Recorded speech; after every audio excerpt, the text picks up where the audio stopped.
Good morning. You know, you are obviously people who care about this topic on the third day, and so it's great to have you all here. I know that we'll have some folks coming in and coming out, starting a little bit early, because I think this is a topic that has lots of interest actually from you all who are experts, but also to the folks who work for you and for whom you work. I'm thinking about the fact that the United States Navy has been doing manufacturing at sea for a long time. This is not a culture that we do not understand.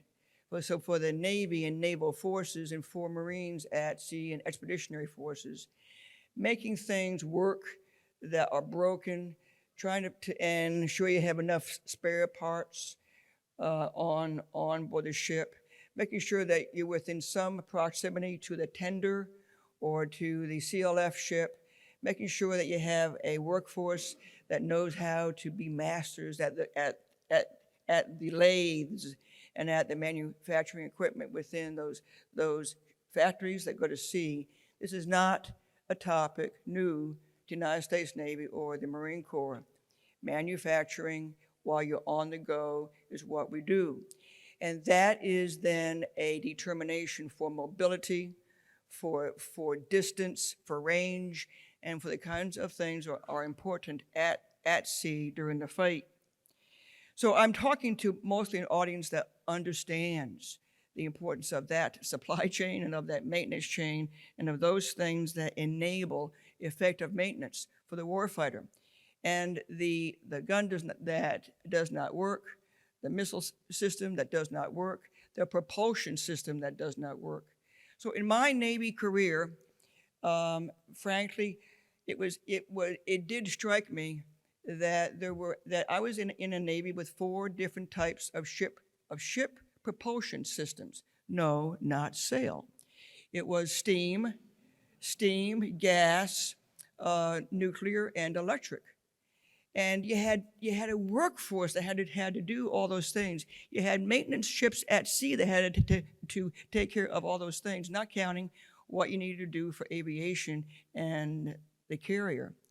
And so this is not a topic that does not touch it does touch every aspect of warfighting.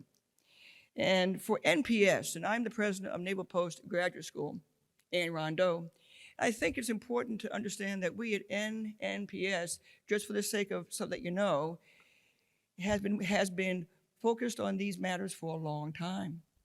For the recent age, in 2019, our Warfare Innovation Continuum, which was a self-financed series of campaigns that we do every year, did an entire year of study on logistics in a contested environment. And the idea of manufacturing at sea and additive manufacturing came up within that study. That was in 2019. And so we look at these things for a number of reasons. Concepts lead to capabilities, lead to adoption, and it all does lead to developing leaders who are educated to employ all, in this case, additive manufacturing efficiently and effectively. And frankly, and I'm going to talk about this, I'm going to ask our panelists with trust about what you're making. So, and we also look at the big ideas, because if we make these elemental movements, these integrating and iterative movements without a concepts that then link them together, they will be always disjointed and suboptimized. So I would submit to you a proposition that the way that we are looking at additive manufacturing today and thinking about that by itself, and then AI as a factor in AM, we are not only revolutionizing technology, but we are revolutionizing how we think about these things and about additive manufacturing and things like this that go to sea. We are revolutionizing concepts, strategies, and how we think about these things. We are accelerating learning, and learning on on point. We've always done that, but at a speed and urgency and a technological density of facts and data and information that make this not only a matter of grease in one's hands and measuring the gauges, but making sure that our minds are as fluid as we hope that those engines are. And so we are about technology, and as Wayne Hughes would say in all of his philosophy, in all of his leadership, when he talked about tactics, it is about technology, but it's also about talent. That those are the two things, the two tools that we have to make this something very different. There's an independence of thought here, but also a requirement for standards and for an agreement on standards. So we have four panelists here, and I am so proud to be able to facilitate what I hope is their conversation with each other. Because we have industry, we have warfighters, and we have the scientists and the larger government, and then we have a lieutenant. And I might be the only person who has brought a lieutenant on as a panelist in this whole time. So we're going to talk about why he matters and what he's thinking about in this new world. So we have to my immediate left, Brigadier General Forrest Poole. And the general is a warfighter, and he is a logistician that has had to be conscious of and relating to all that he has for the warfighters in the Marine Corps. And in just a minute, I'm going to find my place for all this. So we will have him talking with us, and then we're going to have as well, and he is the Assistant Deputy Commandant for Installations and Logistics in the Marine Corps. And as head of the Logistics Division for the Corps, he's actively involved in the implementation of AM to solve contested logistics and other challenges facing the Corps, particularly in the Indo-PACOM AOR. So I want to ask him a question first, and I'll sit down to do that. I'll ask each of them a question as I introduce them, and then they're going to talk to each other and have questions for each other based upon what they know about their other panelists' background and work, and then we'll open it up to all of you for questions. Mic on? There you go. Okay. So, General, it's great to have you here, sir. Thanks, and you've been spending a lot of time doing this thing. And I remember Mike Dana talking about, Lieutenant General Mike Dana, talking about the whole notion about the new way for the Marine Corps to look at the logistics problems in the Corps. And you've been on the leading edge of all this. So as stated in the Commandant's Installations and Logistics Guidance, to succeed in the modern battlefield, the Corps, quote, will need a logistics enterprise fully integrated with the broader objectives of force design, capable of supporting multi-domain and distributed operations in contested environments.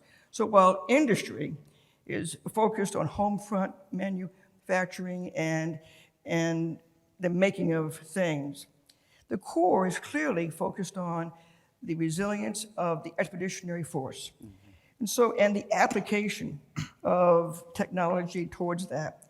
What are some of the leading initiatives that you feel are important and that you are prioritizing? And have we been able to accomplish the issue of lift?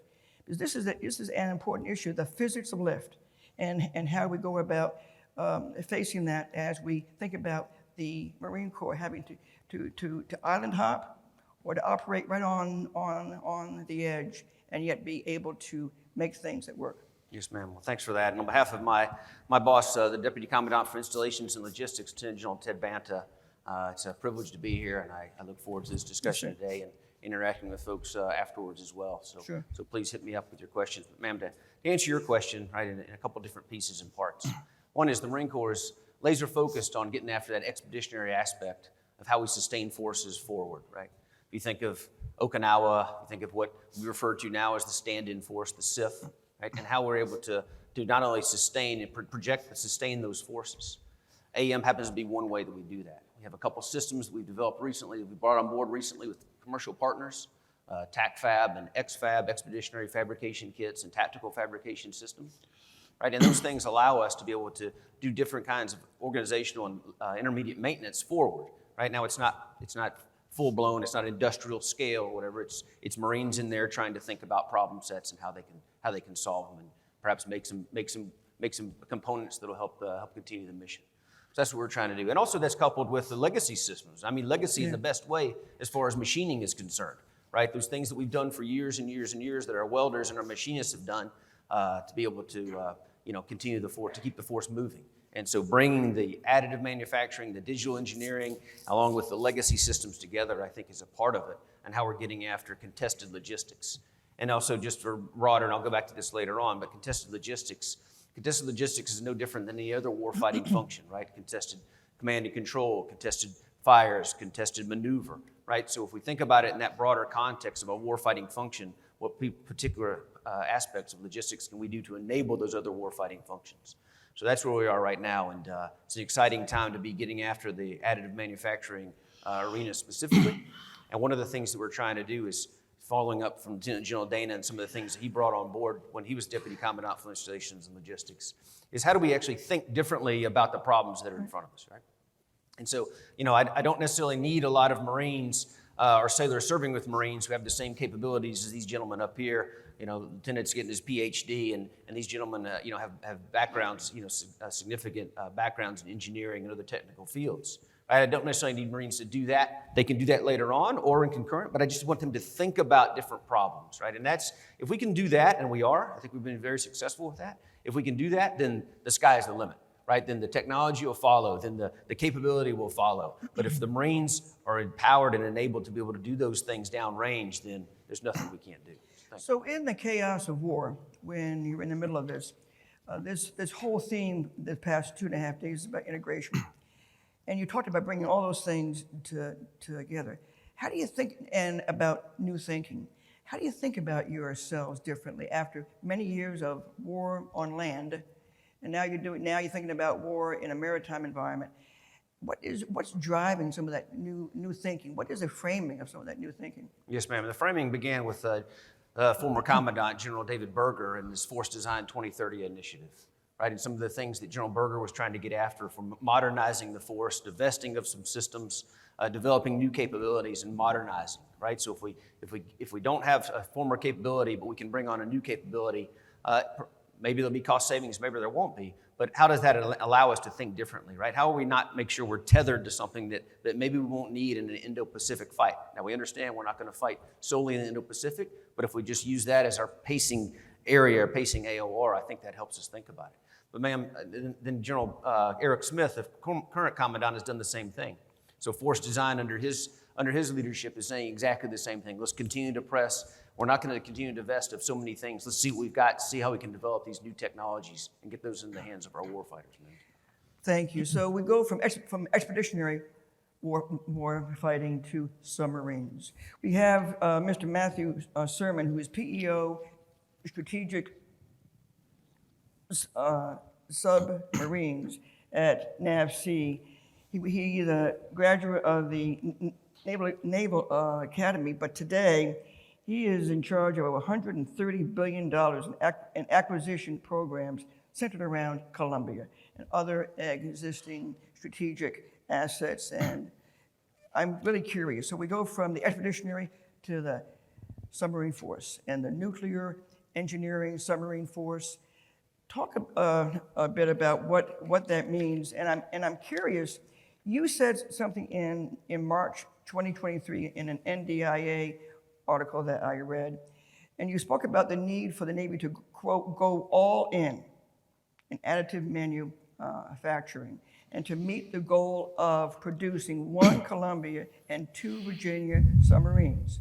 and the ability to reliably print 6 major metals is of paramount importance to expedite the delivery of critical parts for assembly. How's that going?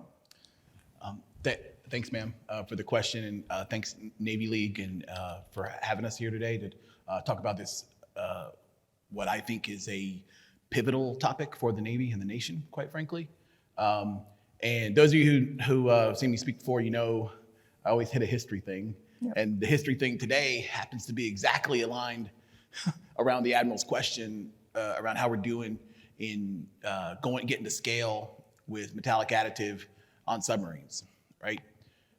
61 years ago today, on April 10th, 1963, the USS Thresher sank during test dives. It's a moment that the submarine community reflects on every single April 10th and the days around it when we take our subsafe training, which everyone takes.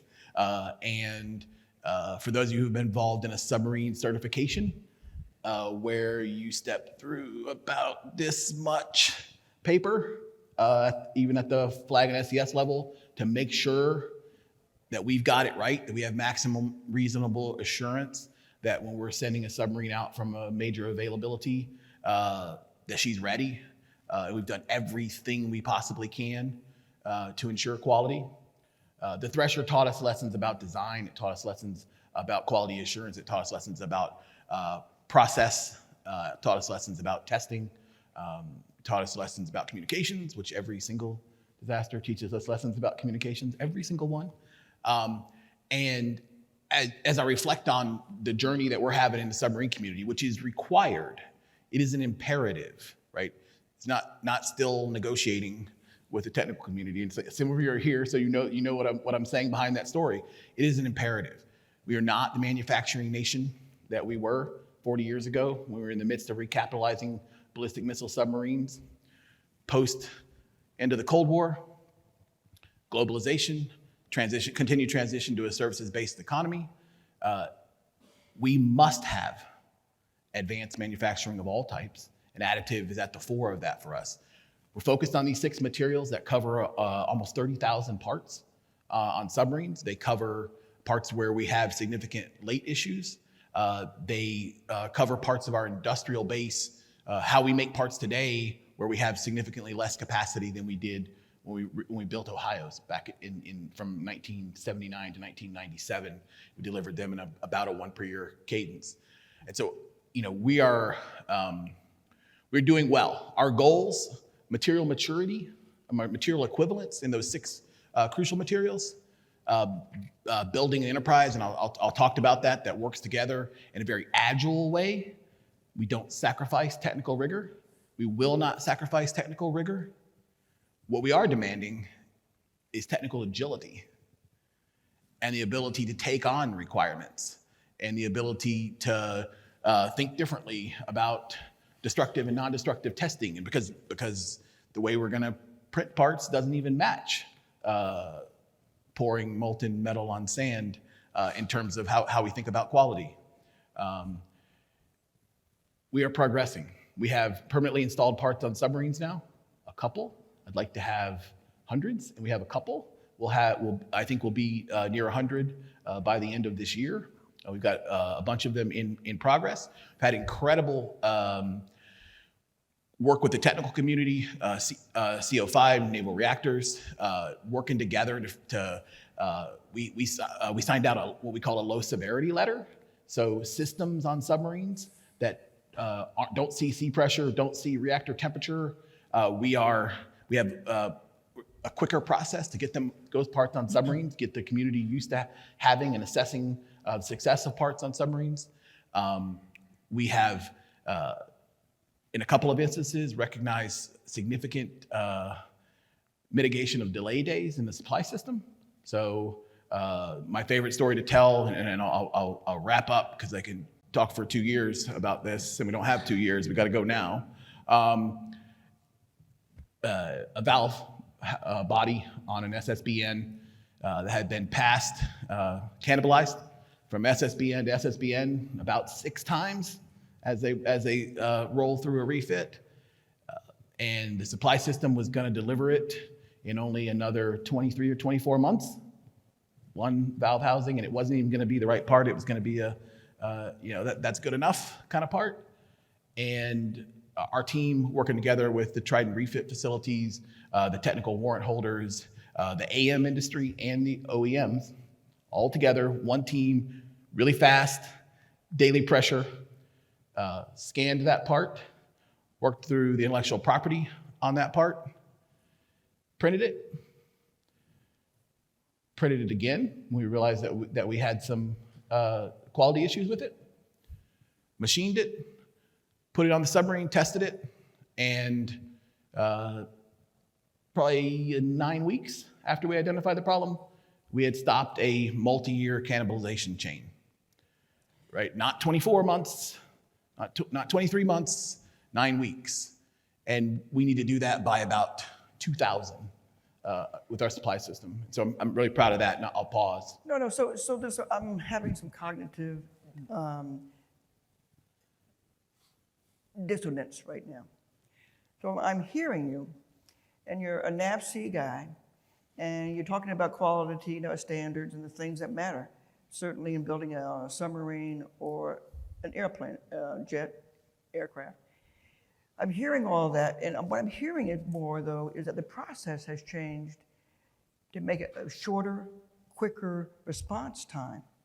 And so I'm curious about what has additive manufacturing done to make the entire chain a little bit shorter, and yet having an assurance of quality and meeting standards. So how are you doing that? How are you making things seaworthy, and yet having the critical parts that are meeting the requirements and not going through the long process?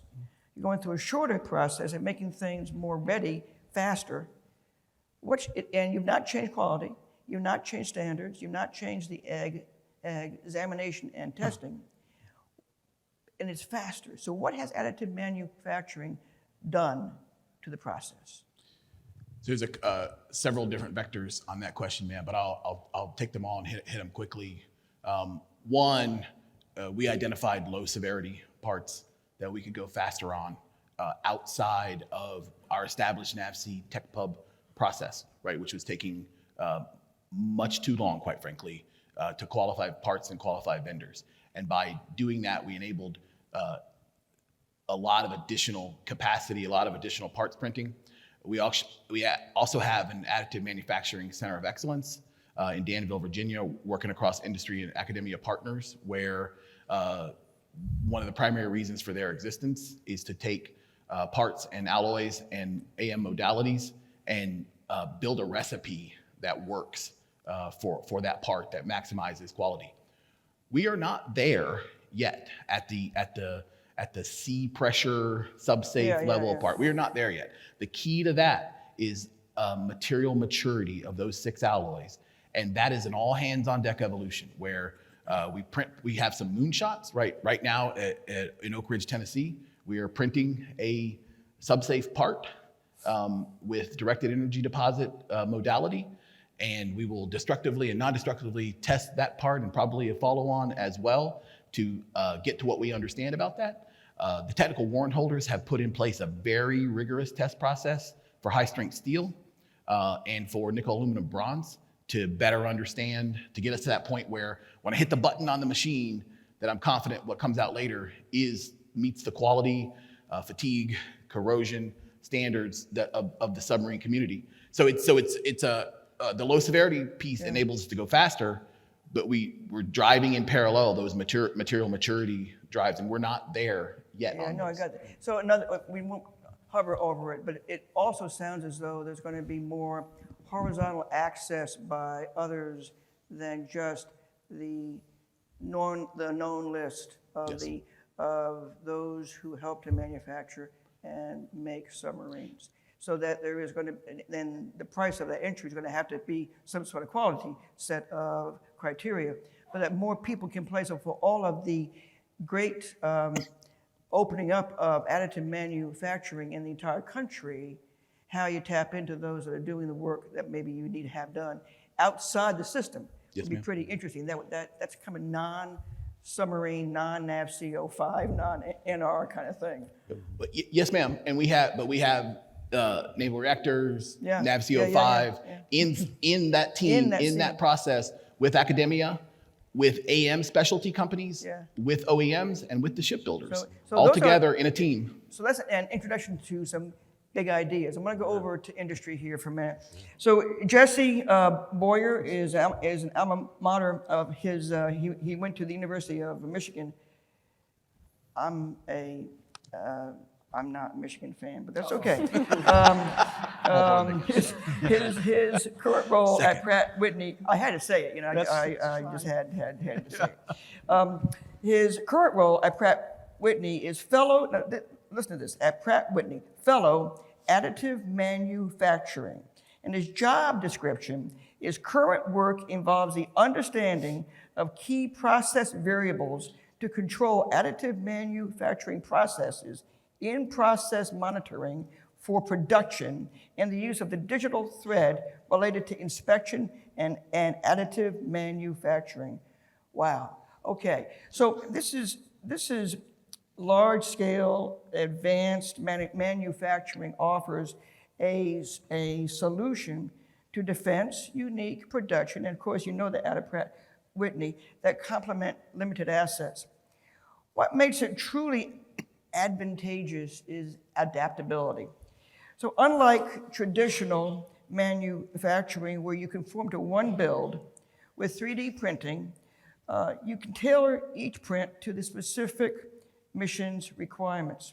So having heard the general and Mr. Sermon talk about expeditionary requirements and also strategic ones, how is industry working to meet the varying needs of the naval services across the entire warfighting domain? Aviation, submarine, surface, expeditionary. How are you doing that? Yeah, well, thank you for the question, ma'am. So yes, I deal mostly with propulsion. I am from Pratt Whitney, but a part of the RTX organization. And me being a fellow, I actually have to give you a little bit of history background or some training background as well, because I think that's very important in additive manufacturing. So, when we all think about 3D printing or additive manufacturing, we all kind of gravitate to the process that we know. The reality is that although additive is very flexible, it's very flexible in the different processes we can use. It's flexible within a process. There's not one modality, and I appreciate Mr. Sermon bringing that up as well, right?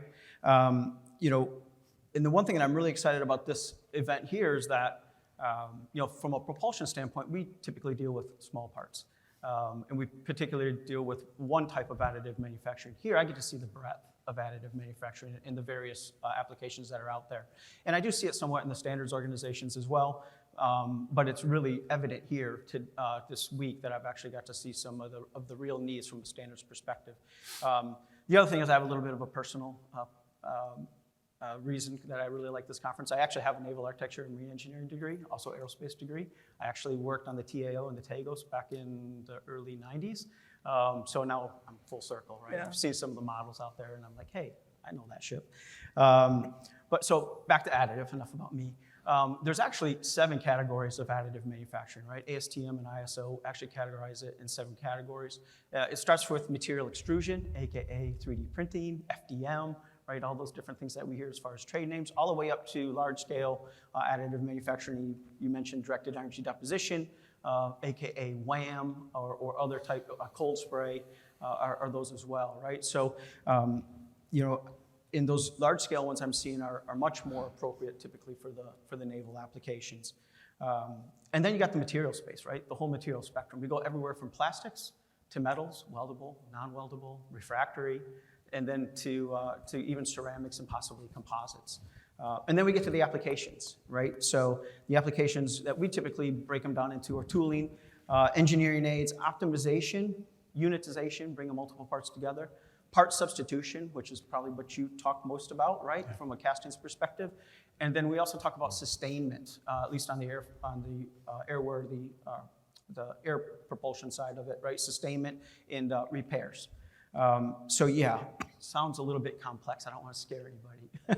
But with that said, that's one of our first priorities, right? I think from an industry perspective is that, coming here and listening to the needs and where we are in the current contested environment, what are the true needs of the customer?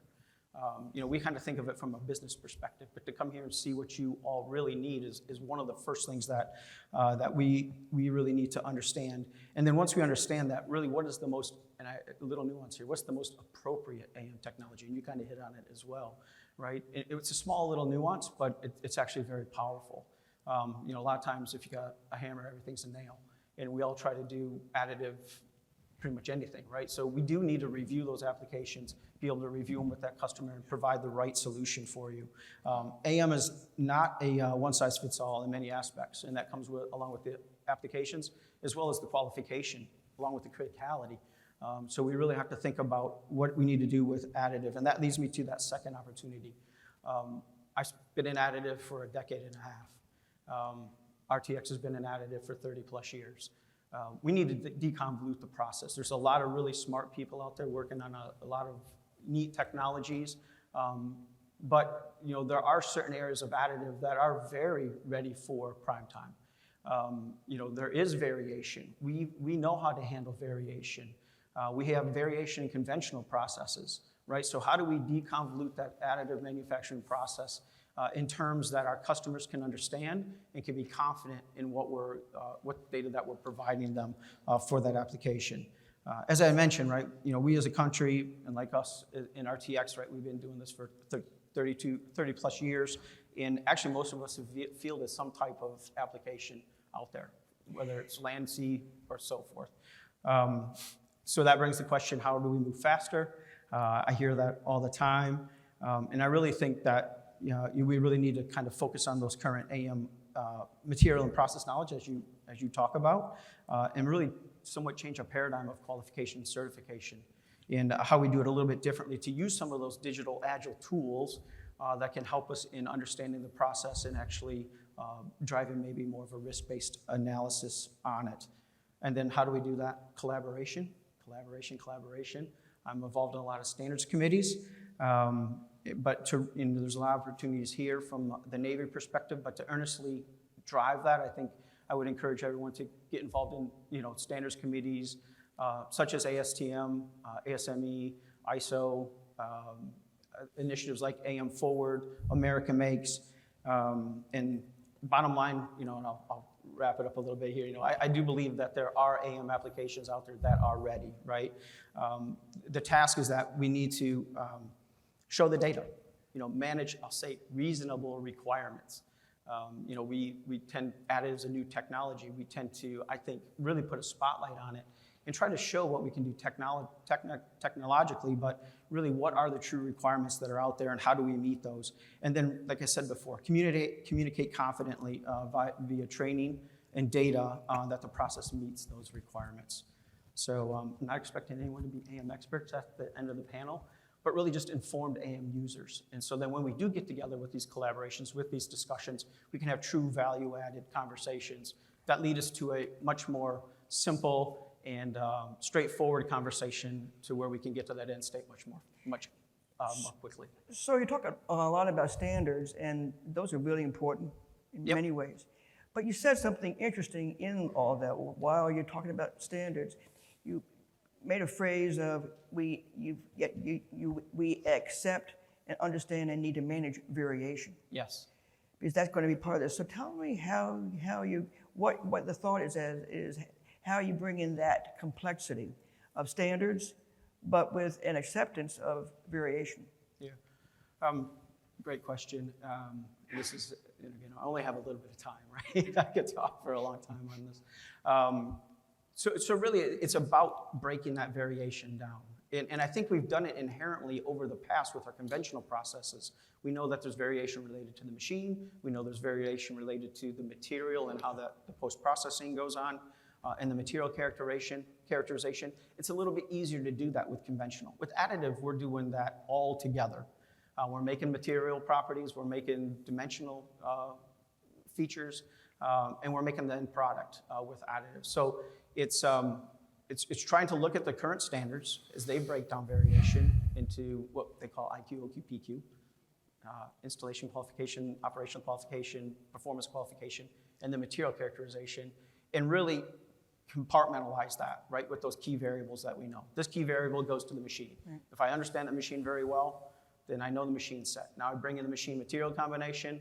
What are the variables that do that interaction for a given machine type, material combination, and I go and calibrate, validate that to a material qualification that we've done as a foundation, right? And then I bring in the part. What's unique about the part that would add any additional challenges to that? So that's one of the things that we're driving, and we're looking at those agile tools, model-based tools, digital tools, to help us minimize the amount of testing that we do.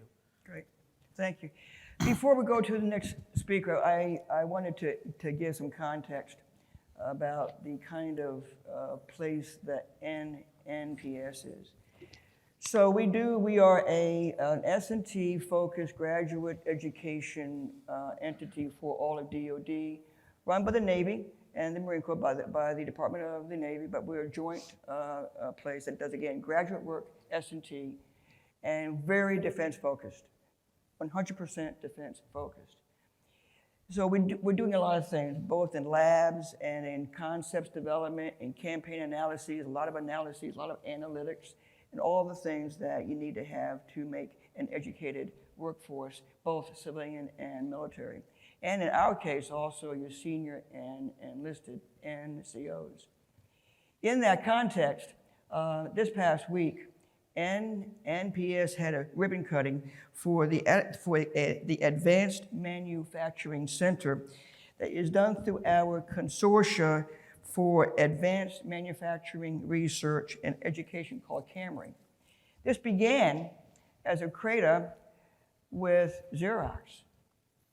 And the work that Xerox had done with a liquid 3D printer.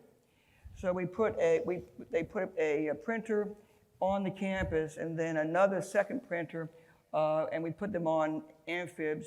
And the first time that it went on the amphib was during RIMPAC of last year. That was supported by the SROBOS and by NAVC. So then there was a realization in the Senate about the value of additive manufacturing in DoD, and Senator Schumer began to give some money to be able to do this. So there is an infused and really a very dynamic additive manufacturing center now at the school, and it's a lab for us to envision what's possible for the big thoughts and ideas, the big concepts, as well as as a way to walk into the eventual Naval Innovation Center that will then look at these kinds of things.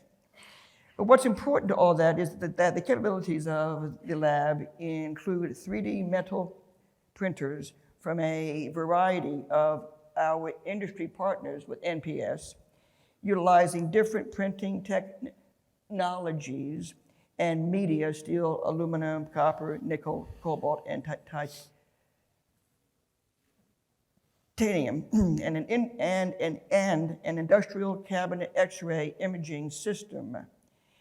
So about 2 years ago, I was over at the where they put the lab, the first LMX, and there is a former submariner turned EDO, engineering duty officer, and he was working titanium and how to improve titanium and some material characteristics of titanium through additive manufacturing. And to your point, very conscious of standards, but also conscious about the variables that might be at play.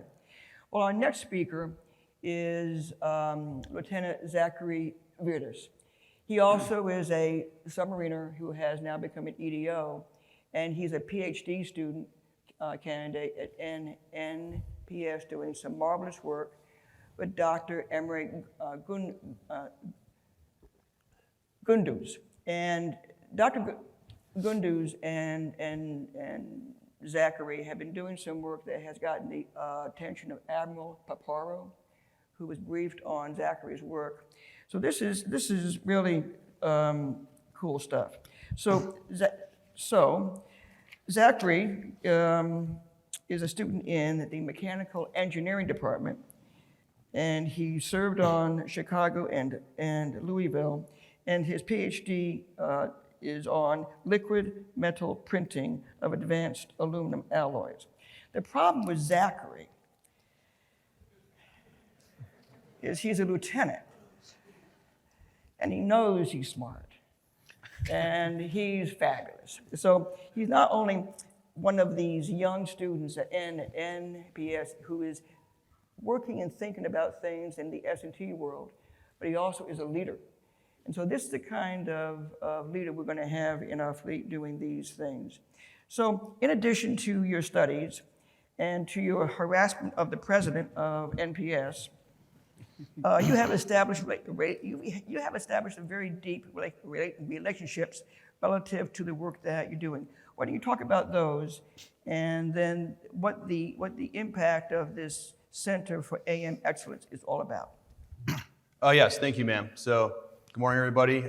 Zachary Vertis here, and as the president mentioned, a PhD student. Thank you for mentioning Camry, ma'am. So, our consortium, we have 2 focuses, all included in the name: research and education. And I'll first talk about the research side briefly.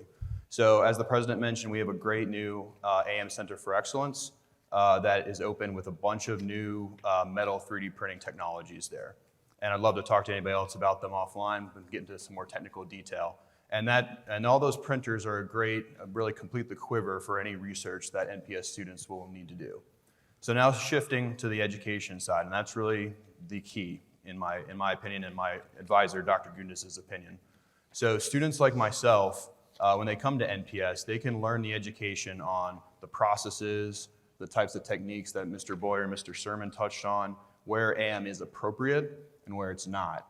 And that's a lot of what we talked about at the AM Summit that followed the ribbon cutting with our partners from NavAir, NavC, and the other TICOMs there as well, which I see some of those folks in the stands in the audience here today too.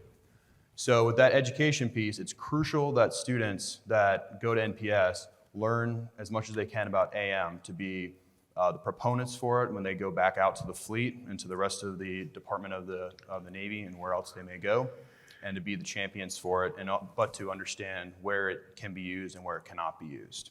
And the certification piece is what we touched on too. That is crucially important and is being actively worked by NavAir, NavC, and those same host of stakeholders that were previously discussed. And the other cool thing about that AM Center is that some of those machines are expeditionary and containerized and ready to be sent out into the AOR. And that's exactly what we're going to be doing this spring and summer. Some exercises out in the Indo-PACOM AOR, including Salvex, and then the follow-on Trident Warrior and RIMPAC exercises. NPS will be sending some of these containerized systems out into the AOR with NPS students such as myself and some other students that have been trained by Dr. Gundes to realize where and what we can print with these. And we're going to be training Marines, we're going to be training sailors, we're going to be training naval reservists. They're going to be operating them under our expertise, making sure that we print parts that are applicable and creating some great use stories. And so with that being said, General Poole, we're excited to send that printer to Marine Corps Base Kaneohe for Trident Warrior and RIMPAC. And it's going to be a cold spray metal 3D printer. And I'm personally really looking forward to interfacing with your Marines out there and training them how they can best use it. What else do you foresee as being a good use for that technology out there? Yeah, that's so exciting, Zach, and I appreciate you and the team working that and bringing it out to the Fleet Marine Force, where we can actually get some Marines, get hands-on training. Zach assures me that it's Marine-proof, right? You said it's expeditionary, right? We'll make sure of it, General. Not that we're going to stick rocks in it or something, but I mean, so that it's expeditionary, so that it could be used. I mean, understand there's some environmental factors need to be considered, right? But if it's closer to the point of need, right? What I like to say these days is that last tactical mile is relative, right? So for an agency, it might be thousands of miles. For the next intermediate objective, it might be 100 miles. It gets closer and closer to that point of need to that Marine on the ground who actually needs something. Then it's a few hundred yards or whatever it is. So where a capability like that would be in the chain, right? It's probably not back in CONUS, but it's probably closer, to where we'd need that. And I think what you'll see is the Marines come up with ideas just all kinds of ideas as how we can implement something like this, right? And some of them might work and some of them might not work, but as long as we can fail fast and fail often and fail now so we can get better later on, I think it's just tremendous. So thanks for doing that, and I appreciate it. Because if you weren't doing that, it'd be very hard to pull that kind of thing forward, right? Because, and I'm not saying this pejoratively of anything, but sometimes, if you're in academia or you're a particular location, you say, this is where this is designed to work. I don't know how we can do it there, but the fact that you're actually pushing it helps us to receive and to be able to implement it into our operating concepts. So thanks a lot. Yes, it's interesting about this because I was on USS San Diego, I don't know, about 3 months ago, and the LMX from NPS had moved over to San Diego. There was an aviation bosun mate who was inside the box, and he was as proud as could be. So I asked him, so what's this mean to you, and why are you doing this?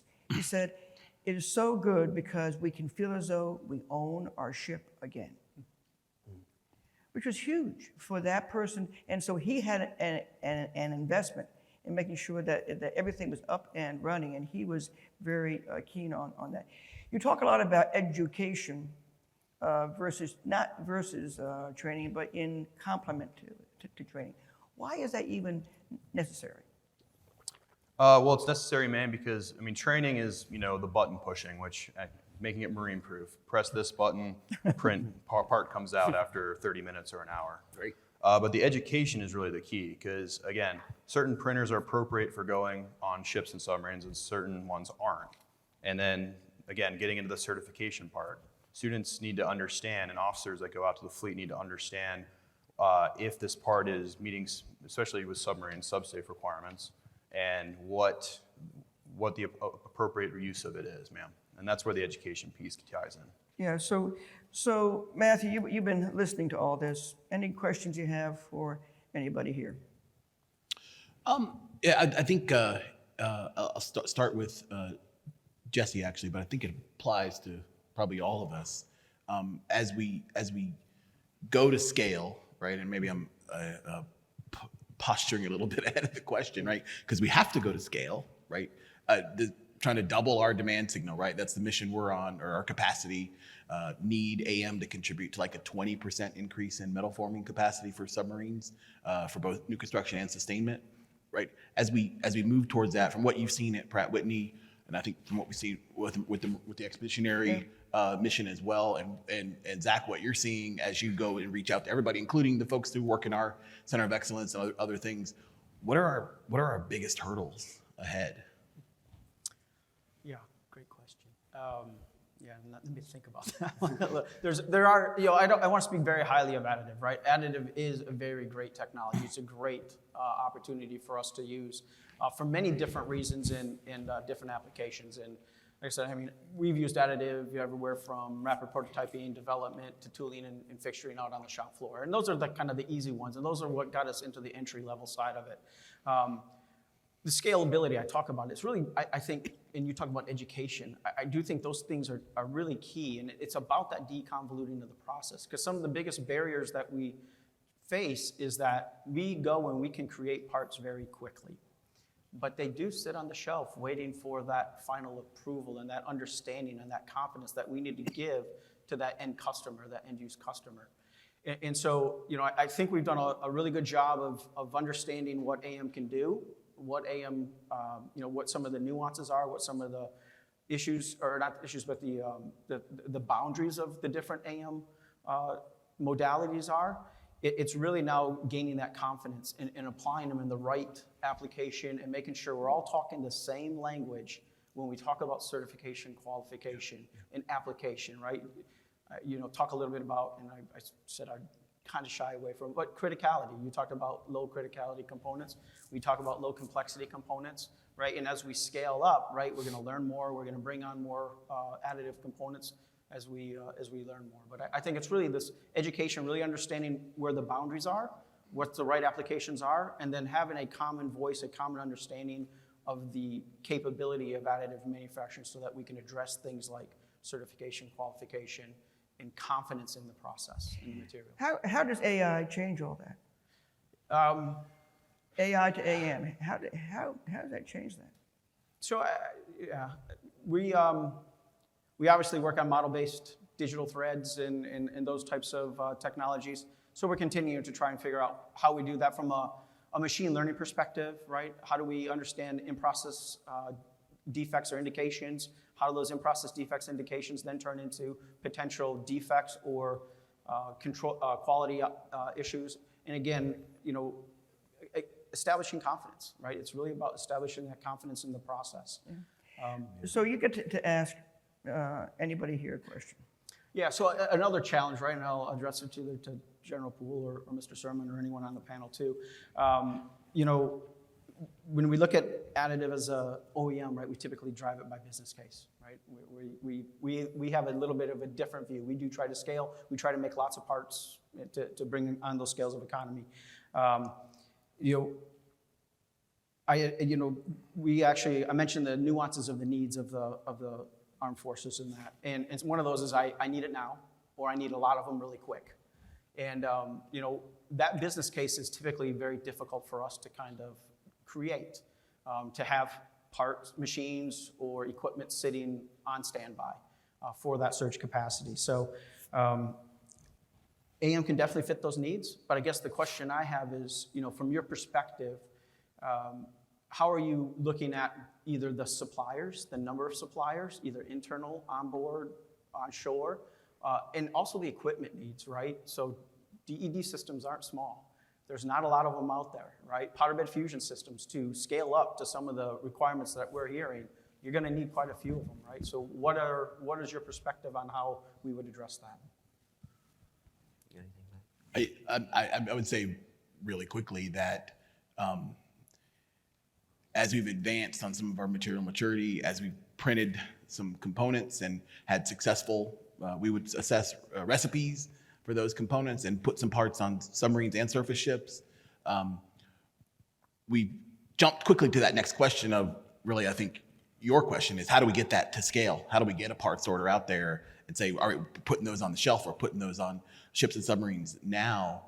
And quite frankly, the biggest challenge that I see in the future, I am not, and there's some of you in here I know want to argue with me, I'm not worried about us getting there from a manufacturing readiness and a technology readiness perspective.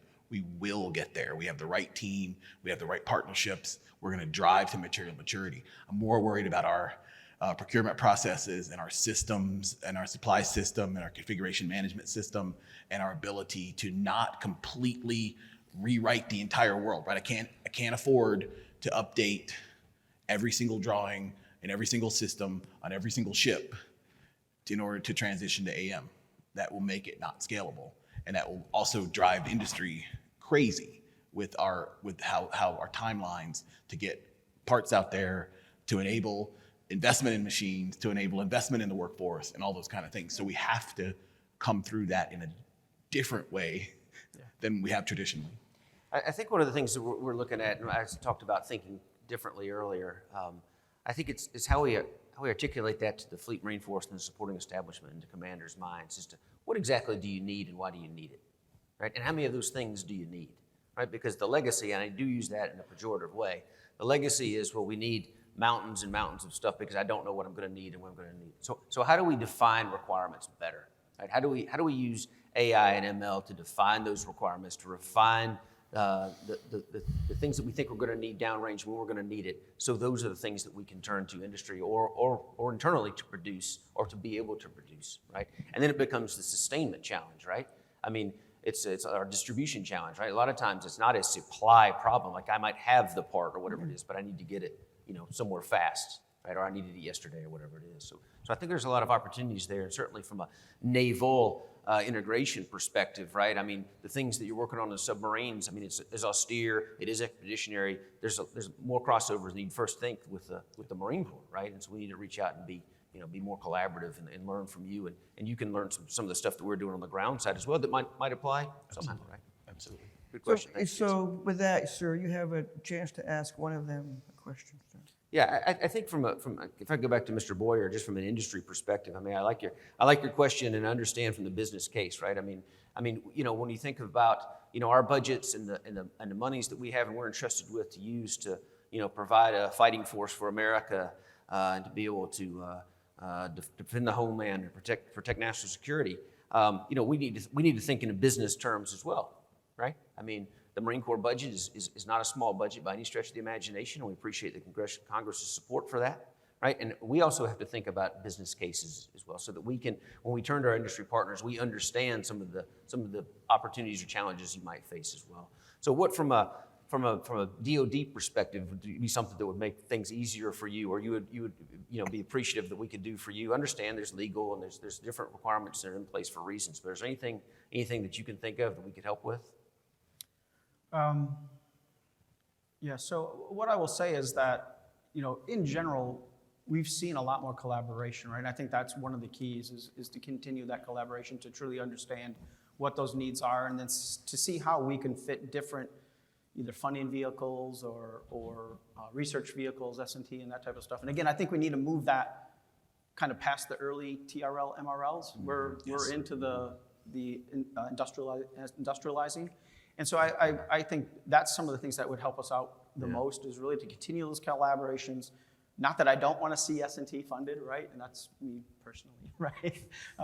But we do need to make that transition to the industrialization side. And really, what is it going to take for us to truly industrialize this AM supply chain, and whether it's internal, external, onshore, offshore. So, and I do see, so that's where I'll. That's helpful. Thank you. Some questions from the audience.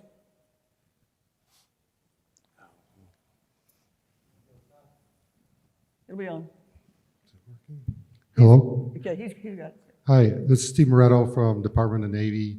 You raised the issue of supply chain, and also related to that is contested logistics, where it's going to be hard to get parts from anywhere to the front.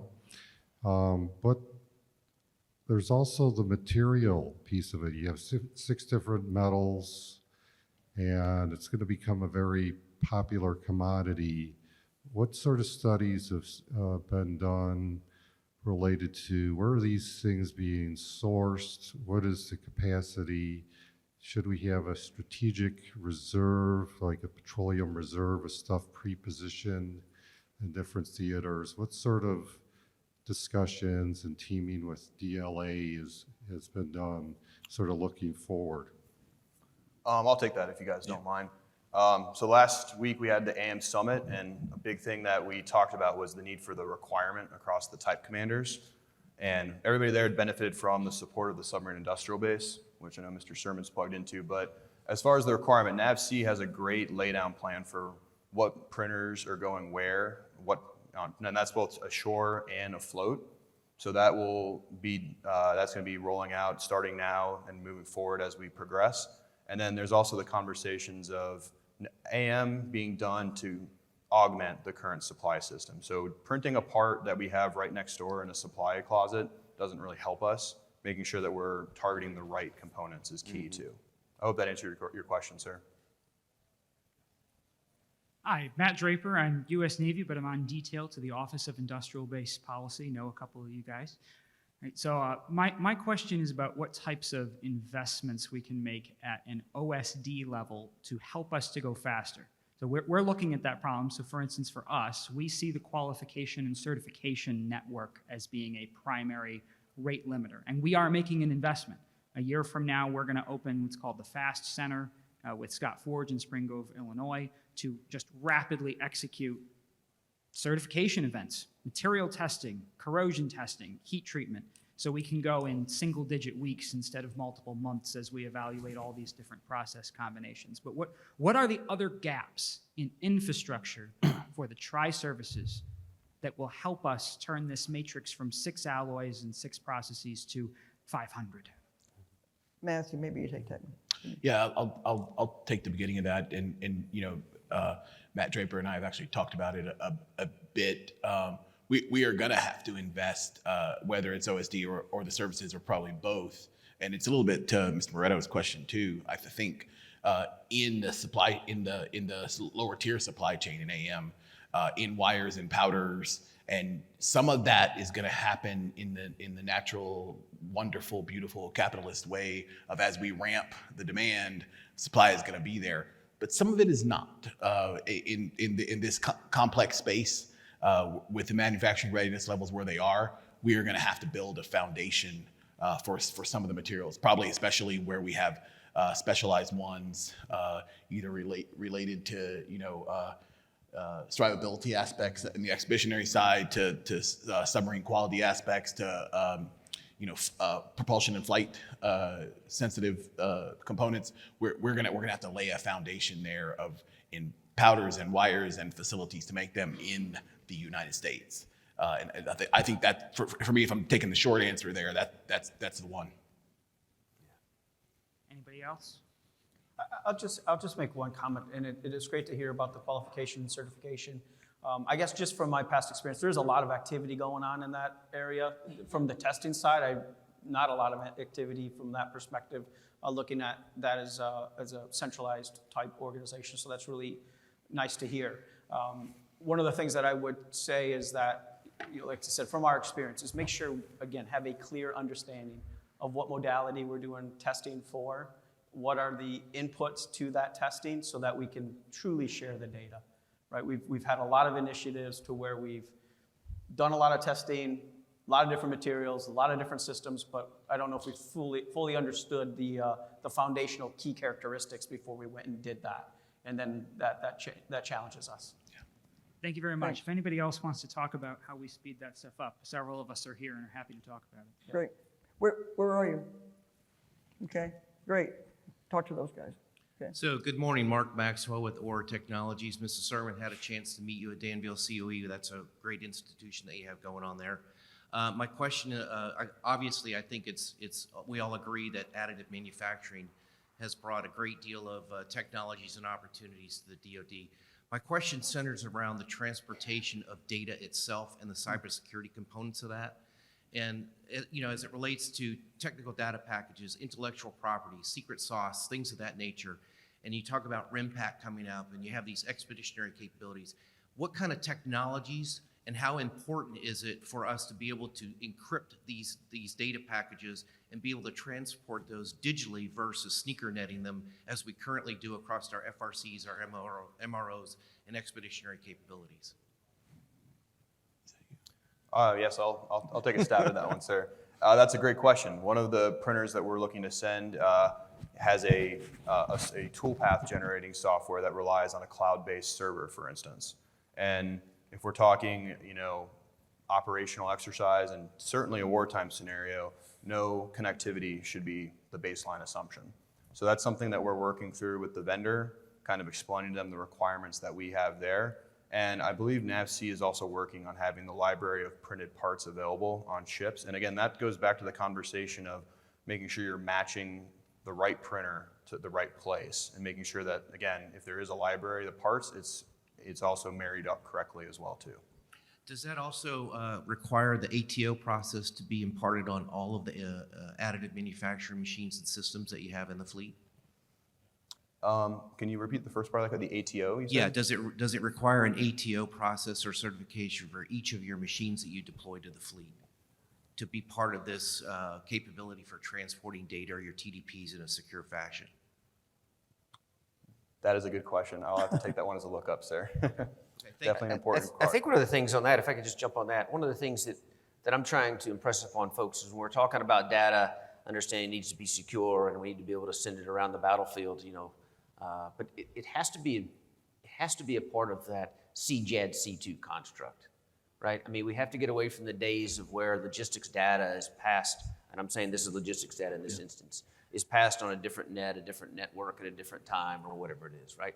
The future battlefield is not possible, right? Whether it's bandwidth, whether it's visibility, whether it's shoot and sense or whatever it is, you're not going to be able to do that. So if those kinds of things aren't a part of the CJAD C2 system, it's not going to get where it needs to get when it needs to get there, and it's not going to be secure, it's not going to be usable.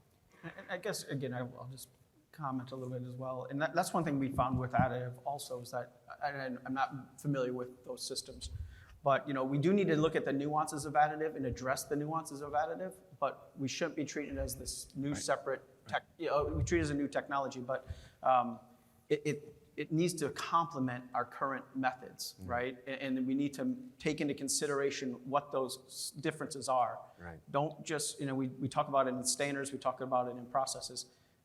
Yes, it's different, right? But there are some commonality that we need to rely on and continue on to do So that. the clock says that we're 4:18 past the time. So I want to be respectful of people who are going to go to lunch. May I say that we will conclude this, but with the last two questions, but please make them short. Okay. Andy Wildham, a retired submariner and NAVSEA Major Acquisition Program Manager. Fundamental to submarine safety is a culture of ruthless self-assessment. And, industry is far ahead of where the DoD is right now in terms of additive. There are parts on airplanes, parts on spacecraft. Specifically, Pratt & Whitney had, very unfortunate 1100G challenges. And I'm wondering, how is it that, specific to that and more broadly, how can industry share lessons learned to help accelerate our process in the DoD, both with specific challenges like that and more broadly to exchange information to help the Navy move forward faster, both the good and the bad lessons learned, I guess. It might be yours, Jeremy. Yeah, I guess. The first thing I'll state is that this comment is not related to the 1100G. That's a different process, and I'm not involved in that investigation or that activity. But I think we're very willing to work and collaborate, right? I mean, whether it's on the Air Force side, the Navy side, we Pratt don't have as much interaction, but our other divisions, Collins and Raytheon do.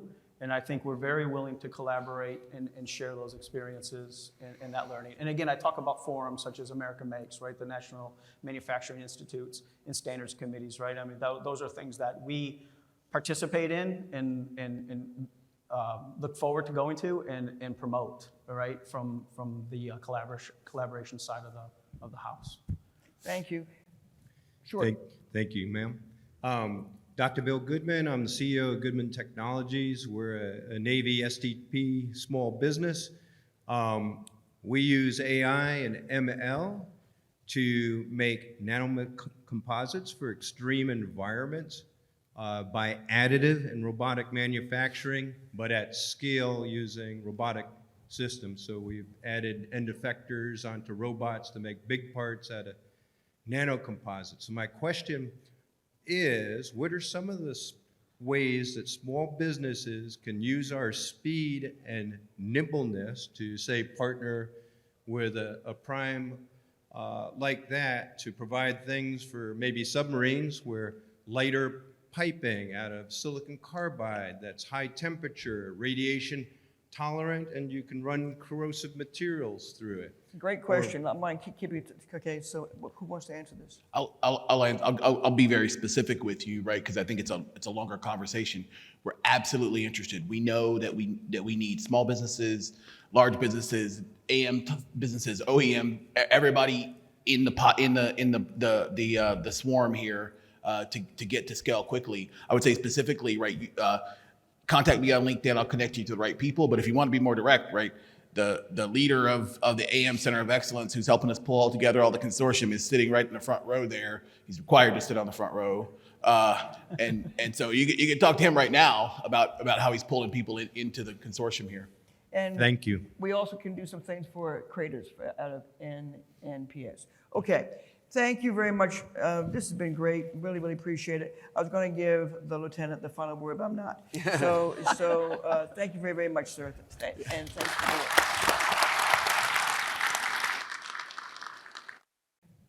Sure. Thank you, ma'am. Dr. Bill Goodman, I'm the CEO of Goodman Technologies. We're a Navy STP small business. We use AI and ML to make nanocomposites for extreme environments by additive and robotic manufacturing, but at scale using robotic systems. So we've added end effectors onto robots to make big parts out of nanocomposites. So my question is, what are some of the ways that small businesses can use our speed and nimbleness to, say, partner with a prime like that to provide things for maybe submarines where lighter piping out of silicon carbide that's high temperature, radiation tolerant, and you can run corrosive materials through it. Great question. I might keep it. Okay, so who wants to answer this? I'll be very specific with you, right? Because I think it's a longer conversation. We're absolutely interested. We know that we need small businesses, large businesses, businesses, OEM, everybody in the swarm here to get to scale quickly. I would say specifically, right? Contact me on LinkedIn. I'll connect you to the right people. But if you want to be more direct, right? The leader of the AM Center of Excellence, who's helping us pull all together all the consortium, is sitting right in the front row there. He's required to sit on the front row, and so you can talk to him right now about how he's pulling people into the consortium here. And Thank you. we also can do some things for creators out of NPS. Okay, thank you very much. This has been great. Really, really appreciate it. I was going to give the lieutenant the final word, but I'm not. So thank you very, very much, sir. And thanks for doing it.